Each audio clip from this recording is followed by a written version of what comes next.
Fun fact, the Samsung Fold series of phones has never snapped in half during one of my durability tests. However, this new guy, the Samsung Z Fold 7, is the thinnest fold yet, so here's to hoping it finally happens today. Since this is the first substantial redesign of the Fold series in about 4 years, I'm pretty excited about it. And wow, does it already look really nice inside of that box. I'm feeling slightly guilty for what's about to happen, and yeah, it does take a special person to want a phone like this, a special person with really deep pockets since it starts at $2,000. The phone costs more than my first car. Beyond just deep pockets though, you also kinda gotta have clean and soft pockets since there is a whole list of caveats to ownership. Like don't press too hard on the screen, make sure nothing's inside when you close it, the phone is not dust resistant, don't get it wet, and don't remove the protective film on the inner display. And finally, keep away from anything affected by magnets, like medical devices or credit cards. So far, the only thing negatively affecting my credit card though is buying this phone in the first place. The camera bumps on the back are just as thick as the phone itself, which is kinda bonkers. I do see that Samsung has eliminated the air gap though between the metal lens and the body of the phone. They must have watched my S25 Ultra video.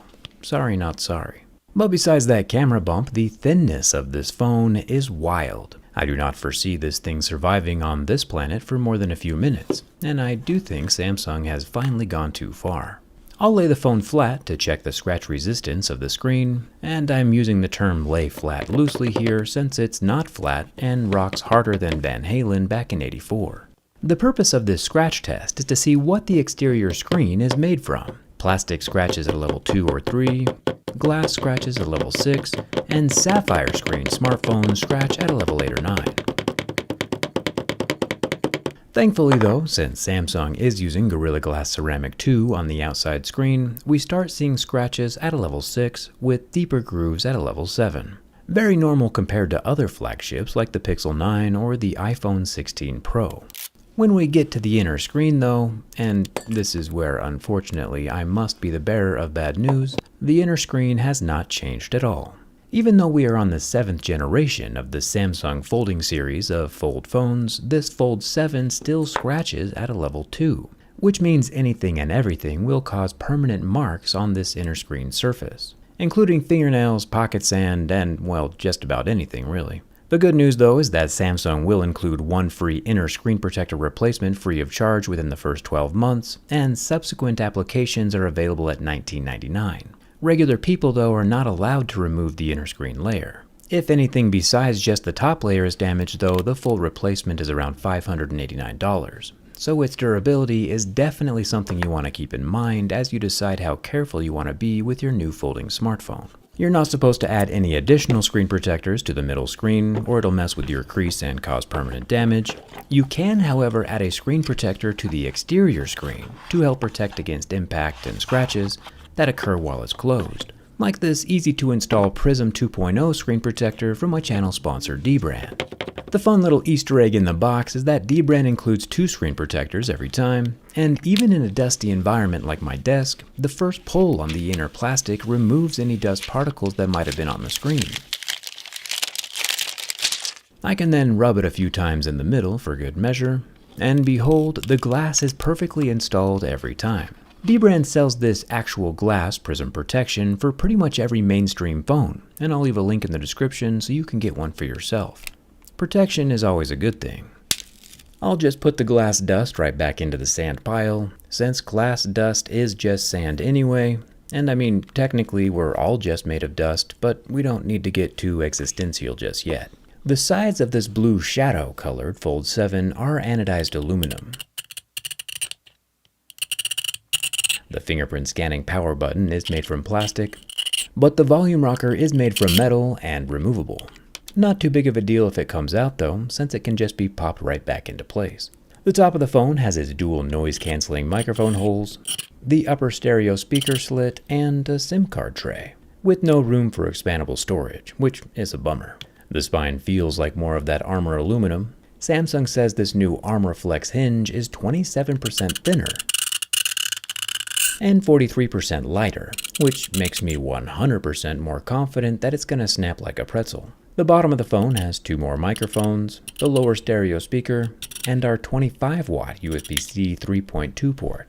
Seriously though, look at the walls of this phone, barely wider than the USB-C port itself. The back of this Fold 7 has Gorilla Glass Victus 2 as its panel, which covers the single-tone LED flash. And of course we find our city skyline array of camera bumps, which has the 12-megapixel ultra-wide-angle camera up top, 200-megapixel main camera in the center, and 10-megapixel 3x telephoto camera at the bottom. Thankfully, this time the camera lenses will not be popping off, partially thanks to the new dust ring right below the lip that won't allow my razor blade any leverage. Samsung fixes weaknesses just as fast as I can find them, which is pretty cool, and thumbs up for that.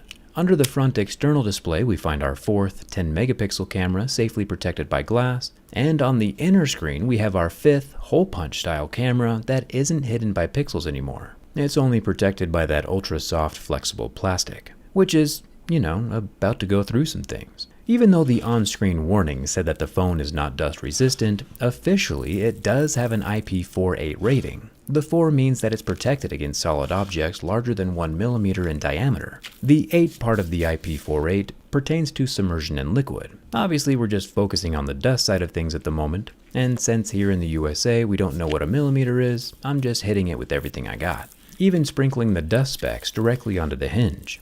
Surprisingly though, even with all the dusting, neither the phone nor the hinge appears to have taken any damage. I mean, yeah, if the phone gets closed too hard on a rock or pebble, then it's game over for the center display, but at the moment it does not appear like dust will easily be getting inside the internal hinge and grinding, nor will it be getting under the screen, which is good. The inner display is a full 8 inches with 368 pixels per inch.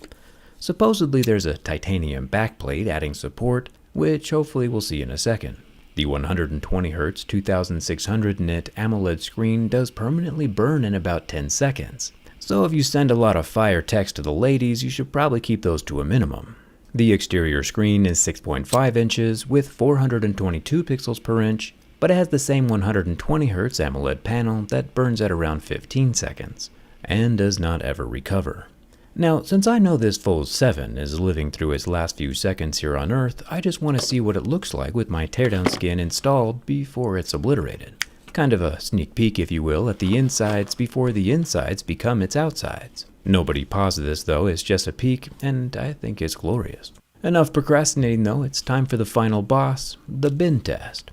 Opening and closing the Fold 7 in the normal way still works just fine, even after everything it's been through. Samsung says the Fold 7 is good for 500,000 folds, which is wild. 500,000.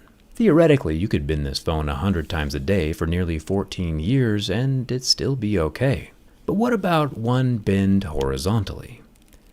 There is a concerning amount of flex when bent on the exterior screen, and about an equal amount of flex when bent from the rear panel that has the camera bumps.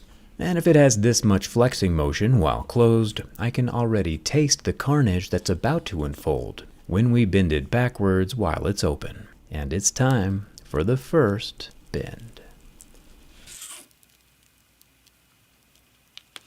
Kinda anticlimactic. It flexes backwards for sure, but that was it. No cracks in the screen, no pops of the hinge. It still folds closed and remains 100% functional and intact. But my mama didn't raise no quitter. Bending backwards again, we get the same flex, but literally no damage. I'm not sure what Voldemort Horcrux level of sorcery Samsung built this thing with, but I'm literally flexing the rear glass panel out of the frame without the glass cracking, without the phone cracking, and without the hinge cracking. Literal black magic. The Fold 7 is still able to fold completely shut and is still 100% operational. My disappointment is immeasurable and my day is ruined. Get a teardown skin for your own phone to help me feel better, and thanks again for watching. I'll see you around. It's time for me to hit the gym.